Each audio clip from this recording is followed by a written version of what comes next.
Update Day 49 of the Israel-Hamas war. Hamas strikes like wolves, and Zionist soldiers unwilling to fight.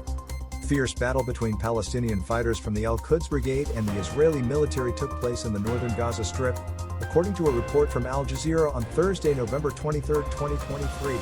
The Al-Quds Brigade announced their involvement in intense fighting at several locations in northern Gaza. The military wing of the Palestinian Islamic Jihad claimed to have successfully detonated 2 Zionist regime tanks using RPGs and anti-tank rockets. The news agency Palestine Today also reported intense battles at various points, starting in Beit Lahia and Sheikh Radwan in the Gaza Strip. Meanwhile, in the east of Hat al-Di, located in southern Gaza, heavy fighting also occurred.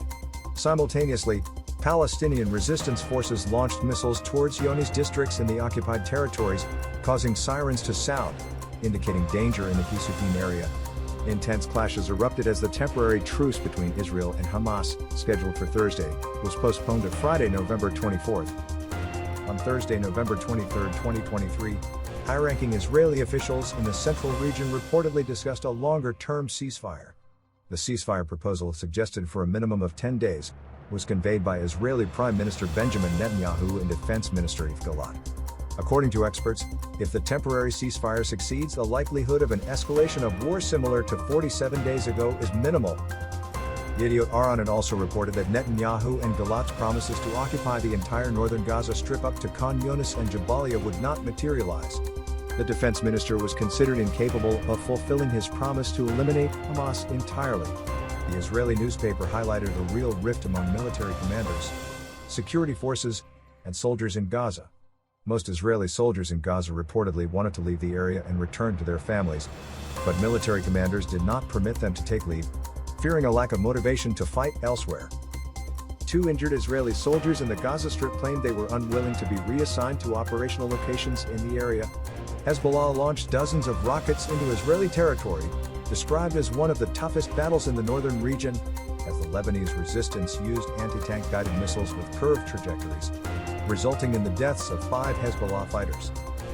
Hezbollah claimed to have conducted 22 military operations against Israeli occupation sites, targeting satellite facilities in Al-Alam, farms in Sebel, Lebanon, and Ramni with precision weapons.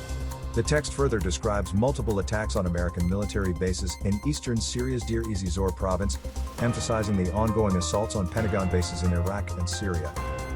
The report mentions the use of advanced tactics by the military wing of Hamas, the Al-Qassam brigades, placing loudspeakers in bombarded areas to confuse approaching Israeli forces.